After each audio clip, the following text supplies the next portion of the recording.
सबों को जय मसीह कहते हुए मैं आगे बढ़ना चाहता हूँ।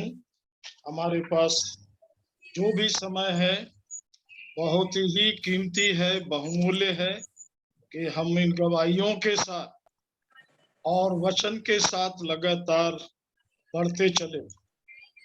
जब ये गवाही हो रही थी तो प्रभु एक बात हम सबों के लिए, कोई हो सकता है बहुत पुराना, बहुत वर्ष हो गए प्रभु में आके,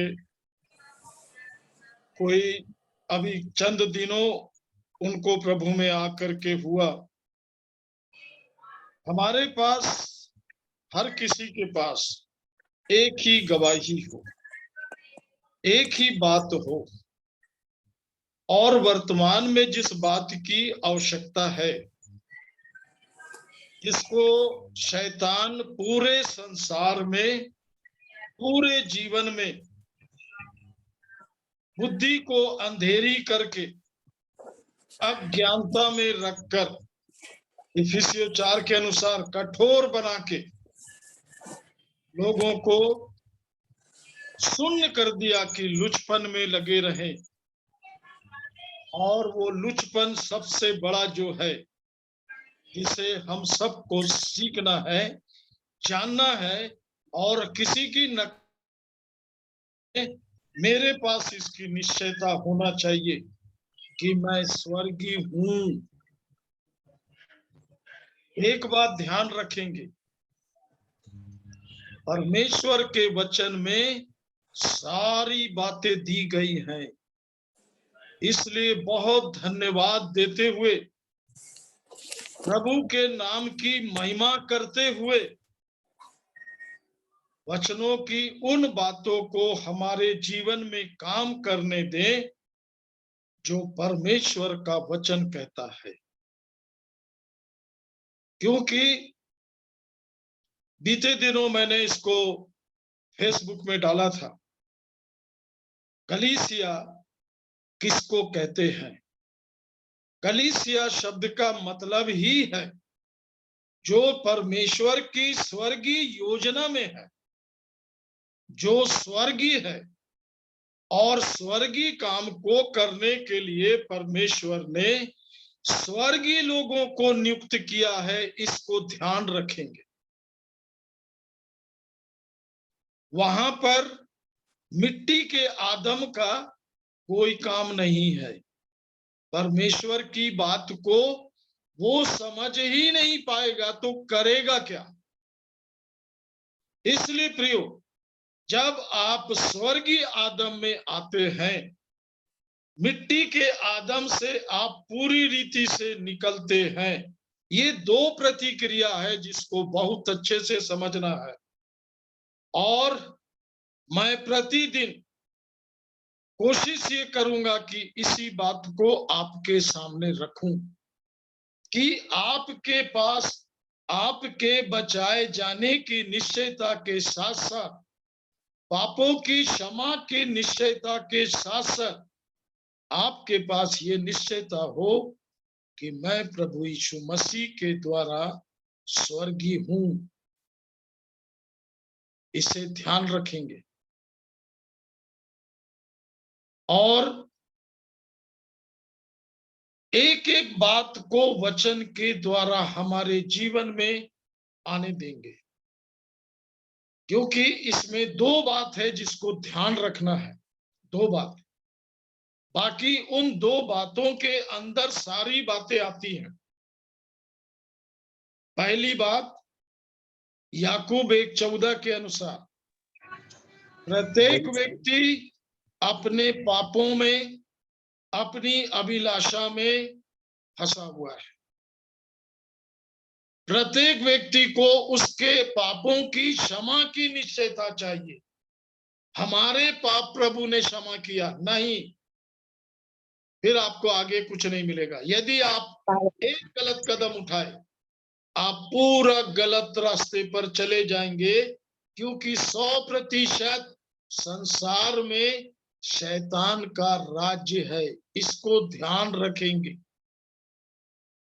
वहां से प्रभु निकालता है, ये भी ध्यान रखेंगे। वहां से प्रभु बचाता है, इसको भी ध्यान रखेंगे। कोई पृथ्वी पर ऐसा नहीं है जो मां के गर्भ से बचकर आया। हर एक जीवन को उद्धार पाना है, हर एक जीवन को। और उद्धार का मतलब है आपका विश्वास यीशु मसीह पर होना चाहिए।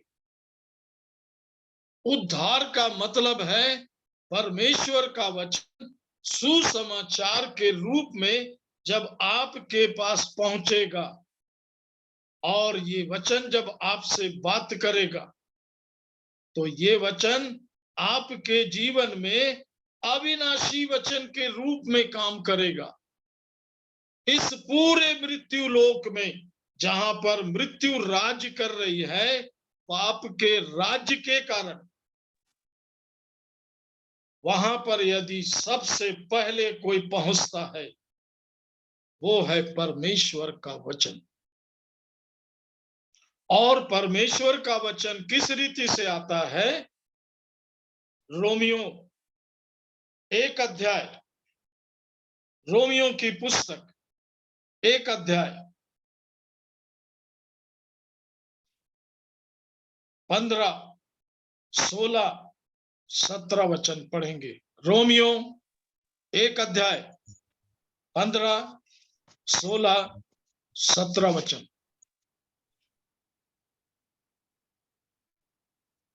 अतः मैं तुम्हें भी जो रोम में रहते हो सुसमाचार सुनाने को भरसक तैयार हूँ। क्यों? आगे।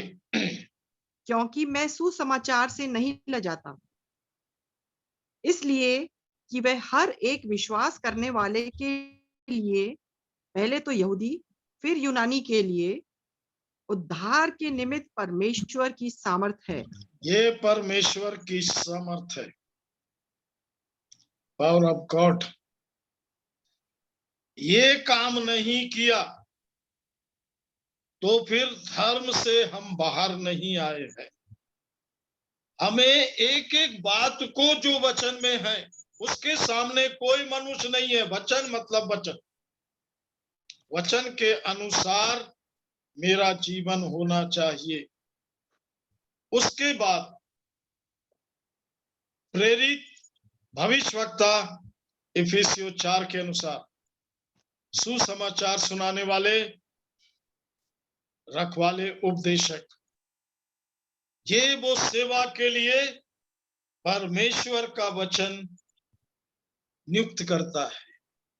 और इसलिए आप ध्यान देंगे, इफिसियों 4 अध्याय में लिखा हुआ है, कितनों को उसने प्रेरित नियुक्त करके, वहां पर 5 को एक ही बार नहीं बोला, कितनों को भविष्यवक्ता नियुक्त करके, परमेश्वर का वचन है, बहुत आदर से पढ़िए, ये आपको बदलेगा। इस मृत्यु लोक में यदि कोई जिंदा है, कोई जीवित है, वो परमेश्वर का वचन है। सबसे पहले आपके पास यदि कोई बात परमेश्वर के द्वारा जीवित पहुंचाई जा रही है, वो है परमेश्वर का वचन। और इसलिए यूहन्ना 1 के 1 में लिखा है, आदि में वचन था। समझेंगे आप? जल्दी से सोचे, अरे ये तो हम 40 साल से जानते हैं। नहीं, इसको समझना भी है। क्या समझना है? परमेश्वर के साथ, वचन परमेश्वर के साथ था। समझना है कि ये वचन परमेश्वर बन गया, इसका स्वभाव है, इसकी आदत है। ये वचन देहधारी हुआ, हमने उसकी महिमा एक लौते की जैसे देखी। परमेश्वर को पिता के रूप में हम तक पहुंचाने वाला यदि कोई है, वो यीशु नासरी है, जो गर्भ से जन्म लिया।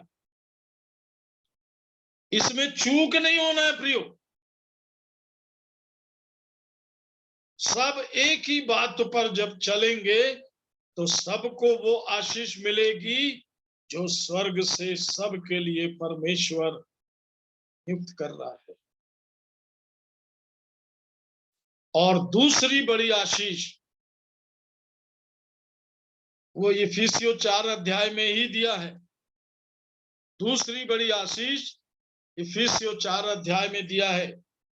11 वचन को पढ़ेंगे। उसने कुछ को प्रेरित नियुक्त करके, और कुछ को भविष्यद्वक्ता नियुक्त करके, और कुछ को सुसमाचार सुनाने वाले नियुक्त करके, और कुछ को रखवाले और उपदेशक नियुक्त करके दे दिया। सब जगह नियुक्त करके दे दिया। ये इसलिए दिया है कि आप उसको ढूंढने स्वर्ग नहीं जाएंगे और उसको ढूंढने नीचे पाताल में नहीं जाएंगे। प्रभु ने यूहन्ना 17 में प्रार्थना किया, जो महिमा की प्रार्थना है, मैं पिता के पास जा रहा हूं और अब तुम मेरी जगह रहोगे।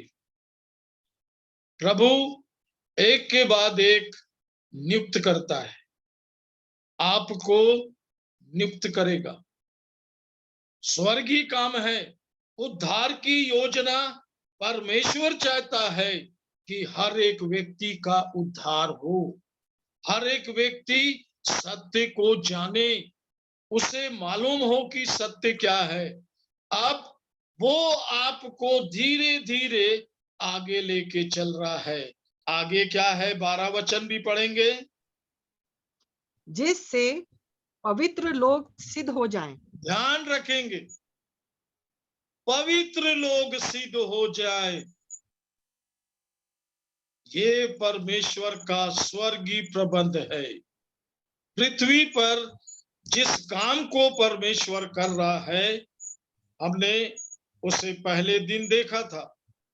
प्रभु यीशु ने सबसे पहले प्रार्थना सिखाया, अपने चेलों को ऊपर पर्वत पर बैठाकर भीड़ से अलग ले जाकर इस रहस्य को समझाया। हे हमारे पिता, तू जो स्वर्ग में है। हाँ प्रियो, ये बात वही समझेंगे जिनका स्वर्ग में रहने वाला परमेश्वर अब उनका पिता है, जो पवित्र आत्मा में अब हे अब्बा और हे पिता कहकर पुकारते हैं। उनके अंदर किसी प्रकार की कोई डर भय की आत्मा नहीं होती, क्योंकि शैतान का राज्य, उसका कार्यक्रम, उसका धर्म, उसके लोग जो मिट्टी के हैं, वो बिल्कुल अलग है प्रियो। परमेश्वर उसी को धो पोंछ के अपने लोग नहीं बनाता। यीशु ने मत्ती 16 में अपने चेलों के साथ इस बात को बताया। पहले 13 पद में पूछा, लोग मुझे क्या कहते हैं। फिर 15 वचन में पूछा मत्ती 16 में पतरस को, तू क्या कहता है। पतरस ने कहा, तू जीवते परमेश्वर का पुत्र मसीह है। ये अलग है प्रियो, इसको समझेंगे, बहुत अच्छे से समझेंगे। ये स्वर्गीय प्रबंध है और ये मनुष्य के लिए नहीं है। जब आप स्वर्गीय बन जाते हैं तो परमेश्वर अपने स्वर्गीय बातों को इन पर प्रकट करता है। पहला, पवित्र लोग सिद्ध हो जाएं। आगे, और सेवा का काम किया जाए। अब सेवा होगा।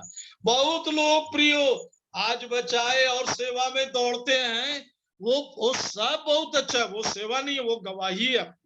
इसलिए मैं सब लोगों को इस बात को सिखाता हूं कि आपके पास यदि आप गवाही है, आप गवाही रखो।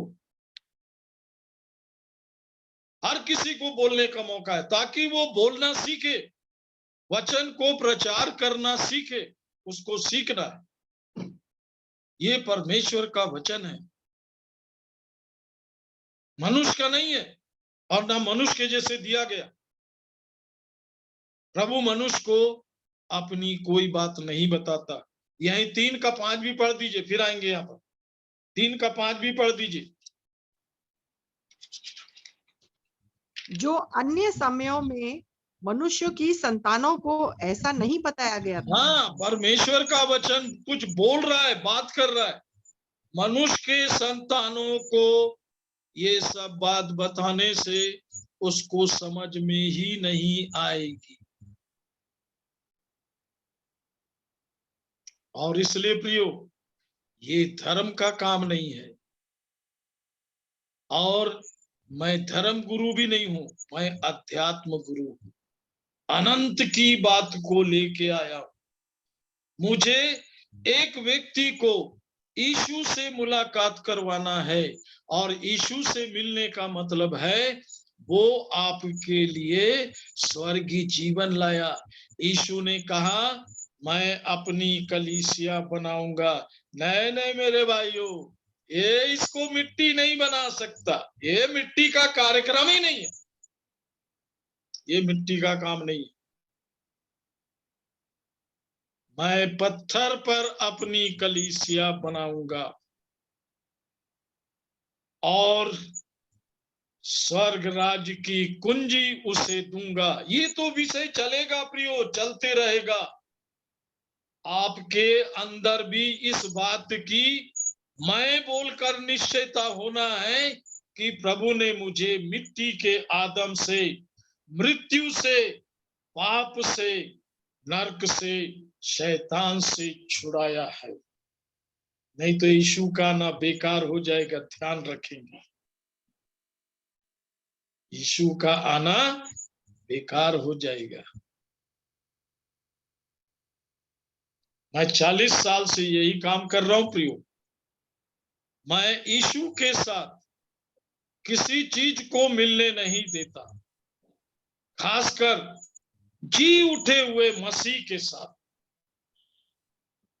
पुनरुत्थान पाया हुआ जीवन कलीसिया का जीवन है, जो उठाया जाएगा, जिसमें परमेश्वर की सामर्थ्य काम करते रहती है। वो इद्दी पिद्दी लोगों का काम नहीं है प्रियो, इधर उधर ताक झांक करने वाले का काम नहीं है। ये बातें अन्य अन्य भाषा है। जब एक जन स्वर्ग की बात बोलने लग जाता है, रा रा रा रा रा रा रा रा बाबा बाबा बाबा, ये अन्य अन्य भाषा नहीं है। आप भी सीखो, सीखना पड़ेगा।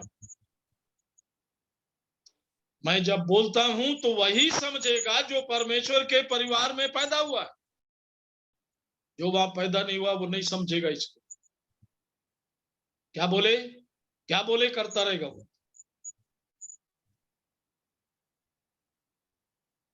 आप रियो, यहीं पर इफिसियों 5 पहला वचन पढ़िए। इफिसियों 5 पहला वचन पढ़िए। हाँ, इसलिए प्रिय बालकों के समान परमेश्वर का अनुकरण करो और आगे। प्रेम में चलो, हाँ, आगे। जैसे मसीह ने भी तुमसे प्रेम किया और हमारे लिए अपने आप को सुखदायक सुगंध के लिए परमेश्वर के आगे भेंट करके बलिदान कर दिया। मसीह ने सारी चीजें परमेश्वर के साथ, आपके जितने भी संबंध बिगड़े हुए थे उसको ठीक करने के लिए वो परमेश्वर के दाहिनी ओर बैठा है। वो कैसे ठीक करेगा?